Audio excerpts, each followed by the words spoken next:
wherever you go, whatever they get into.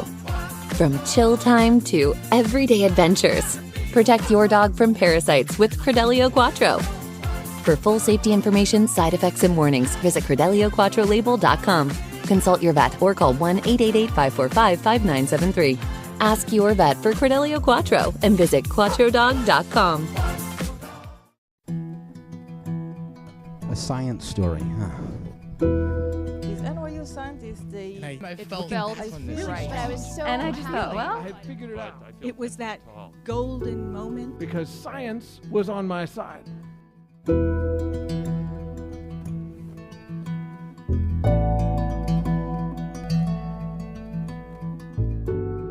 Hey everyone, welcome to The Story Clatter, where true personal stories about science help us to discover how weird and wonderful it is to exist in this world and be a human. I'm your host, Misha Gajewski, and today's episode is all about becoming your hero, something our tellers took both literally and figuratively. Our first story is from Brooklyn-based comedian, video editor, and the creator and host of the digital comedy series Climate Town, Rollie Williams. Rollie's story was recorded earlier this year at our go-to spot in New York, Caveat. Here's Rollie.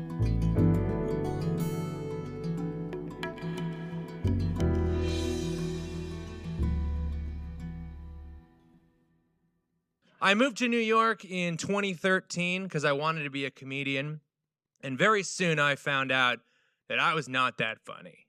So I could be the Rudy of comedy, though. So I just pounded the pavement. I did, honestly, hundreds of shows. I was doing 2 shows a night sometimes. I performed in every bar basement in the 3 boroughs that are nearest here, Manhattan, Brooklyn, and Queens. I've been to every single one of them, and I'm not saying like a bar basement. I'm not like this. This is a basement bar. I'm talking about the basement of a bar. This is like a 5-star Ritz experience. The place I was performing had more rats than people. I one time performed in a basement where the bar above had a fire alarm go off, and no one told us in the basement. That was the dog shit style venue I was performing in all over Manhattan and Brooklyn. And I was getting a little bit better, but after about 5 years of that, I started to burn out a little bit. Was this really what I wanted to do? Did I really want to spend my one free weekday evening in the basement? Present company excluded, obviously. And so when I got the opportunity to pitch a show to this very theater, the Caveat Theater, it sort of felt like it might be the last pitch I was going to get. At some point I might have to pivot and do something else. What do you do? What's your job? IT? That sounds great to me, dude. Maybe I'd pivot into IT. I'm not really sure. But I knew it wasn't going to be comedy if I couldn't make something work. So I was trying to think of a good pitch for this venue. And if you know anything about Caveat Theater, it's got to be funny, but it's got to be a little educational, a little edutainment-y. Case in point, this thing right here. And so I was in the bastion of human intelligence, that is the Union Square Barnes & Noble. I was cooking around the science section thinking, what's my pitch going to be? And I saw a book, and it was An Inconvenient Truth, the book, by Al Gore. And I thought, this could be a good, premise for a comedy show. I'll play Al Gore doing a late night style talk show, and I'll have all my comedy friends on. And to make it Caveat, we'll get a climate scientist on at the end. I'll interview them in character. I'll tell a bunch of jokes. Bada bing, bada boom. That'll be the pitch. That was the thought. I was going to call it an inconvenient talk show. That was the idea. And Caveat picked the show up, and I knew I just really had to put everything I had into this. So I was working regular 40-hour weeks. I would stay until 5, and then people would slowly trickle out. I would go get dinner and then come back to the office and work until 2 a.m. on this show. I was studying climate science to try to come up with jokes. I was looking into the IPCC. I was reading books about disinformation. I was reading about the life of Al Gore. I was trying to craft the perfect comedy show that would still have a little feeling of science-y education so that Caveat would let me keep doing the show there. And against all odds, it started to do pretty well. People would show up to it. We were getting climate scientists onto the show. many of whom knew the real Al Gore. So I was in character as a person they knew, interviewing them, and they were like, "This is really weird, my friend." And I was like, "I know, but I really want to be a comedian." And so we'd go out, we'd do the show, and they were always really good. They were funny and interesting people. And at the end of the show, we'd go out to the Donnybrook Bar. So it's 1 block south. They do a pretty good whiskey soda. I know all the ingredients. They do too. And so we'd go out to that bar with the scientists, and we'd hang out, we'd get drinks with them, and a thing started happening where we would start asking them about, climate change and climate science. And they all had a different version of this darkness where they were unanimous in their opinion that we did not have this under control. We were not doing the things that science said we needed to do in order to stop climate change or even mitigate climate change or even adapt to climate change. And it was pretty tough to hear like 8 completely unrelated climate scientists say the same thing. And at that moment, I thought, well, I guess my part can be, I'll just make the show really good. So I quit my job and I applied to grad school and I got into Columbia for climate science and policy. Yes, what's up, lions out there? The most original mascot, the lion. You know the name of the lion mascot? Rory. What a fucking call, Columbia. Anyway, so I get into Columbia, and I am effectively making a $70,000 bet with Columbia that Joe Biden will cancel our student loans. Which, I don't know if you know this, I did lose that bet. But, it was a great school for 1 semester, and then the pandemic hit, and then it was a very expensive University of Phoenix. Which was kind of a bummer, but I was still trying to do the show, but of course the coronavirus shut down live theater. So this thing that I uprooted my life to learn about is now I can't do the show anymore. So I pivot to YouTube. I start this YouTube channel called Climate Town. Is this a thing anyone has heard of? Okay, great, awesome, thank you so much. And it's become my full-time job, mine and 3 other people's full-time job. We are researching, we're calling experts. It's a really amazing experience. We're having a great time doing this show. And then a couple of months ago, I got an email from a place called the Climate Reality Project. And if you guys have heard of that, that is one of Al Gore's companies that teaches people about climate change. And they were asking me, hey, would you want to maybe come to the next conference and teach a breakout session in one of the rooms about climate change because of your YouTube channel? And I said, hey, have you ever heard of an inconvenient talk show? And they said, no, what the fuck is that? And I said, I dress up as your boss, Al Gore, and I am in the basement, and I kind of am doing bits and spoofs about climate change, and it's really fun. And they're like, oh, that doesn't sound like something we would want. And I was like, well, hear me out. What if instead of this this breakout room, what if I interview Al Gore in character as Al Gore? And they said, obviously no to that. No way. What are you talking about? And I was like, is there any way? And they're like, we can ask, but I'll tell you what the answer's gonna be. And I said, please ask, and then, of course, I'll do whatever you want. And a month after that, I got an email, and it said, Mr. Gore is in. Please prepare your questions for a 6,000-person audience with Al Gore at the Climate Reality Project. And so I lost my mind, obviously. I wrote all my questions. I submitted them. I was waiting around. And then the day of the show pops up. So I get there honestly, 11 hours early. The call time was 11 hours early. And it's at the Javits Center. It's not a convenient location to go somewhere 11 hours earlier than you need to be there. So I'm there, and it's super early, and we do the sound check. Of course, Al Gore is nowhere to be found, of course. And so I go, I'm a really big billiards fan. There's actually a billiards shop nearby. So I went and talked to the owner of the billiards shop for 2 hours. And he was like, so you're going to buy a stick? And I was like, And then I went back. and it's about time for the conference to start. It's a long conference. I get to go into the green room, and then I'm immediately kicked out of the green room because they needed the green room for the fucking EPA administrator. Sorry, I really thought that was going to get a big pop out of you guys. This freaking dork audience, come on now. The EPA administrator. Thank you. It was forced, but I'll take it. We'll edit that around. We'll cut that part out. All right. Anyway, and of course, I went into the hallway, and then we're like ready to go. It's the time, it's the moment. So I get backstage, and it's pitch dark. This is this giant conference room. The backstage is dark, and there's like a little tent. And they're like, Al Gore's in this tent. Are you ready to meet this guy? And I was like, are they pranking me? What is going on here? And so they open up it's like, it's a tent. They open up the tent, and I look in, and Al Gore is poring over a bunch of charts spread out over a table because he just got the latest IPCC special report, and he's like looking at the data and memorizing it, basically. I was like, wow, of course he's doing that. And he sort of turns around, and I'm like, oh my God. And he's like, oh, Rollie Williams, Climate Town, 508,000 YouTube subscribers.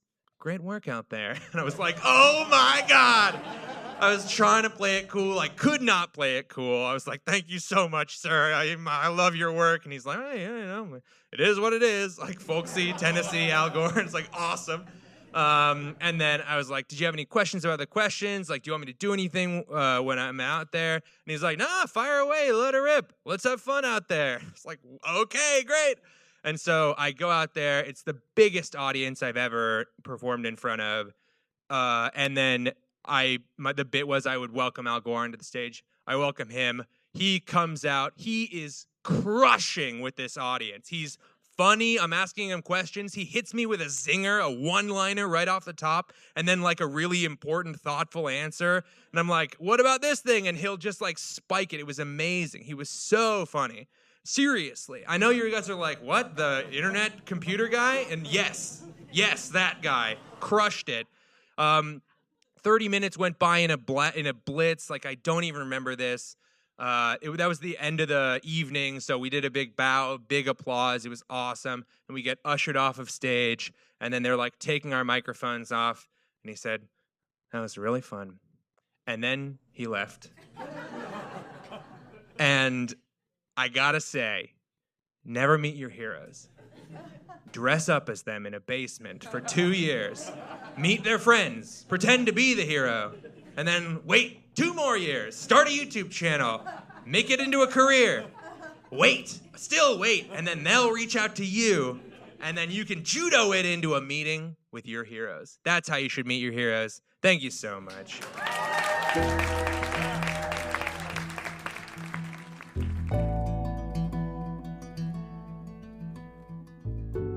I really admire Rollie's dedication to a bit, and honestly, I can't believe he met Al Gore dressed as Al Gore.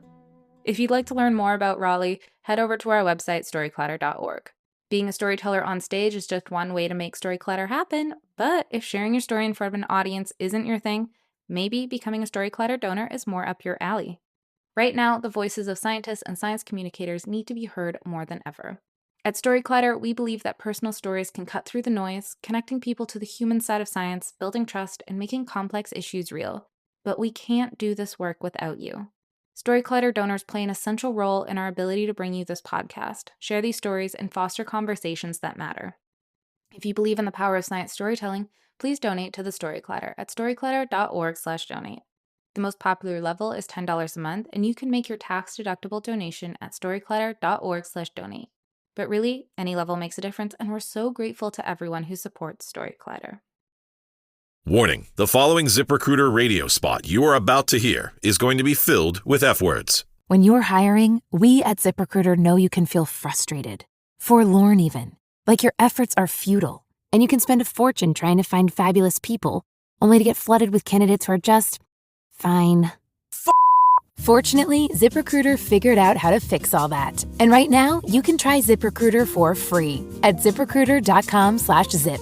With ZipRecruiter, you can forget your frustrations because we find the right people for your roles fast, which is our absolute favorite F word. In fact, 4 out of 5 employers who post on ZipRecruiter get a quality candidate within the first day. Fantastic! So, whether you need to hire 4, 40, or 400 people, get ready to meet first-rate talent. Just go to ZipRecruiter.com/zip to try ZipRecruiter for free. Don't forget, that's ZipRecruiter.com/zip. Finally, that's ZipRecruiter.com/zip.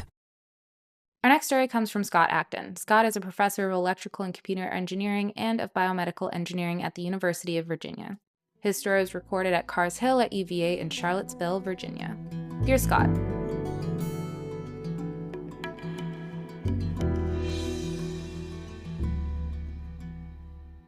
So I have a secret.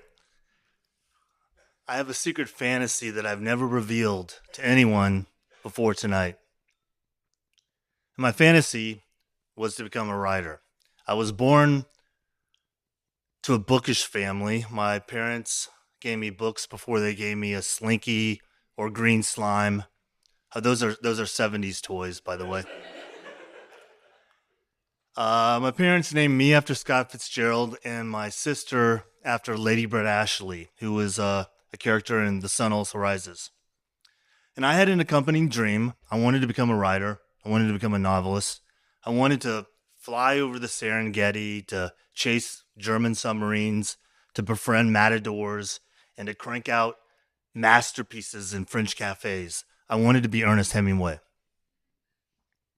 And going into the 8th grade, I found out that Mrs. Winifred Campbell was going to be my English teacher. And if your name is Winifred, you're going to be a tough teacher. That's facts. And Winifred Campbell was tough. We were quaking in our boots. I was perhaps a little more confident because I just told you I was going to become a professional writer. And I just aced the 7th grade. So when Winifred Campbell asked me for a poem, I gave her a book of poems on the Beatles. I illustrated it. I wrote it down on green crepe paper and 3-hole punched it and put it together with yarn. Winifred Campbell made that green book come back like Christmas because she bled all over it. One of the more salient comments that I'll never forget from Winifred Campbell, Mrs. Winifred Campbell, was not worthy of the art form of Byron and Keats. A little harsh for the 8th grade, don't you think? Inside, perhaps a little fairer, was lacking rhyme, rhythm, and meter. I still don't know what meter is, but then she wrote C, and I thought, who tries really hard in middle school and gets a C? I did. Second assignment was a personal essay. And I had the perfect personal essay because I knew this guy, Duke, who had actually escaped from Vietnam at age 6. So I wrote about Duke, handed in this essay, and Winifred Campbell put on the cover, "Your personal essay is impersonal." I can't trust the narrator. So inside, another comment that I think I've passed on to my own students is, sentence run-ons and fragments will not be tolerated in this class. C. So my C in 8th grade English was in cement. I was going to be put in the normal English in high school. And my dreams of becoming a writer were, fading. Same time, my dad brings home this interesting toy, the Commodore PET. The Commodore PET was an early personal computer. And I started tinkering with it. I started playing with it. I programmed my first program, which was to organize my grades, including my C in English. It was called Grade Organizer, and I let my teachers actually use it. And somehow a local software company found out about it and told me, hey, spruce it up, write a manual, and we'll sell it. So I did, and they did, and it didn't make any money. But it really felt good to just have something that was good, that was outside the criticism of Winifred Campbell.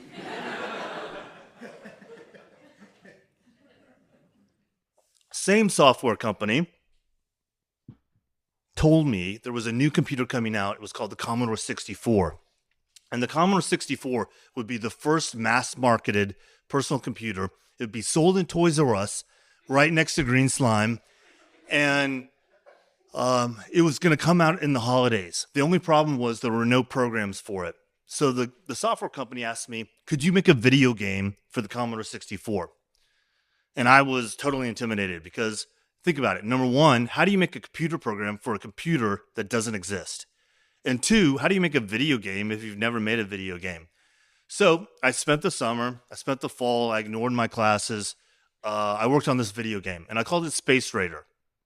And Space Raider was your typical 80s stuff. You fly around in a spaceship, you blow up other spaceships, you kill some aliens, you bust up some asteroids. And Space Raider was ready when the Commodore 64 came out at the holidays. And the most surprising thing is it made a ton of money.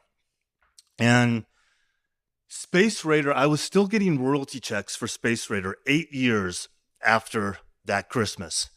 It paid for college expenses. It paid for my first 2 cars. And it felt good. It wasn't my dream, but it felt really good. And going into high school, I then became known as the computer guy. It was a little restrictive to be the computer guy. It wasn't really what I wanted to be. But the options were in high school to be the computer guy or to be nothing. And I chose computer guy. So I got another chance in my love, which is English. So I wanted to become a writer. I got into the AP English class in senior year. The teacher this time was Mrs. Leach, and I'm not making up that name. Mrs. Leach's first assignment was an essay on the book Quo Vadis. Quo Vadis is some book about ancient Rome. I didn't understand it. I didn't have ChatGPT to explain it. I didn't have Cliff Notes, so the young people, you can ask your parents what that is. I wrote a horrible essay. So Mrs. Leach was nice, though. She didn't write anything disparaging on my essay. She just wrote 2 words that sent a chill through my spine of anxiety. See me. So I went in to see Mrs. Leach, and she wasn't looking at my paper. She was looking at a different paper, and she shoved it over towards me and said, Scott, if you really want to know what we're looking for in this class at this level, read the essay of Martha Church. Martha Church wrote this essay on Shankowitz, the author, and comparing him to a Renaissance painter. It's 5 pages, it's concise, it's beautiful. This is what we're looking for. Your essay shows that you don't have the preparation or, frankly, the skills to be in this class. And then she looked up and smiled at me, and she says, but don't take it too hard because I hear you're really good at computers. So I was put in the computers bucket. I wasn't going to be in the writers bucket, and I took it. I took it well. I took it like the baseball player that sees the third strike go by, and I walked away from the plate. I wasn't going to be a writer. I wasn't going to be Ernest Hemingway, and heck, I wasn't going to even be Martha Church. So I took the cash from Space Raider, went to college, got a degree in computer engineering, and I've never looked back. Three decades in college, and I'm a professor who makes computers see with computer vision. So, like any other professor, when I started out, I was working in the morning, I was working in the evening. Some of the professors here know what I'm talking about. My life didn't really slow down until my 2 sons were born, one of which is here. So when my sons were born, I felt like I had a little extra time, and I wrote a vignette about the academic life. And that vignette became a short story, which became a longer story, which became sort of a novella, which became an 80,000-word novel that I called Jefferson, Oklahoma. Now, Jefferson, Oklahoma was set in the Midwest. It had themes of Mormonism, love, science, murder, and, of course, computer vision. So I wanted to get some feedback on the novel, but I didn't really want to put myself out there. So I submitted it to a novel contest under a pseudonym. And then months later, I went out to the mailbox and opened an envelope, and there was a cheesy piece of paper printed on a laser printer that said that I had won in the new novelist category. And so that little piece of paper was probably worth 5 cents, but it couldn't have been worth any more to me. I mean, it was like somebody tapping me on the shoulder and saying, you wrote something good. And for the first time, I felt like I was a writer. I was a novelist. And all of a sudden, I was running with the bulls in Pamplona. I was closing down the Ritz in Paris. I was Ernest Hemingway. I'd lived my fantasy. So after the contest, I've never shown the novel to another living soul. I think I know there's a Winifred Campbell out there. A Winifred Campbell out there who's ready to shoot it down, but she won't get the chance because I have my novel and I've lived my fantasy life.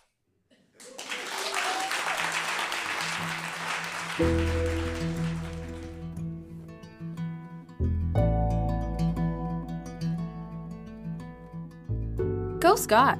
I hope Miss Winifred Campbell hears this story and feels bad about how mean she was to Scott. Anyway, to learn more about Scott, visit our website, storycollider.org. Also, to check out more stories from our show with UVA, head over to our friends at Who's in STEM. You can find them anywhere you get your podcasts. Our website is just one way to connect with Story Collider, but there are so many other ways, and we hope you'll use them all. You can always follow us on social media. We're on Facebook, Instagram, TikTok, and Blue Sky. Head to storycollider.org to become a financial supporter. If you're interested in coming to one of our shows, starting a Story Collider show in your own community, or even learning how to tell your own science story, you can find everything you need on our website. This podcast is produced by me, Misha Gajewski, along with Jen Chen, Nikisha Roberts-Washington, and Aaron Barker, Executive Director and Co-Founder of The Story Collider. The stories featured in today's episode were produced by Paula Croxon, Diana Lee, and Shane Hanlon. Special thanks goes out to the Story Collider's board and team. Our theme music is by Ghost, and next week we'll be back with another best of episode from our archive. Until next time, thanks so much for listening.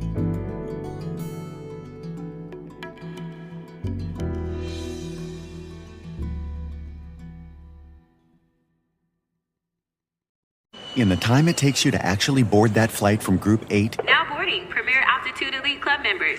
You could have bought a Hyundai on Amazon. Yes, that Amazon, where you buy everything else. Mid-tier Altitude Elite, feel free to board now. So while you're waiting for them to make up new boarding groups, you can order your dream car and the dealer will have it ready in no time. Now boarding Groups 1 through 7. So close.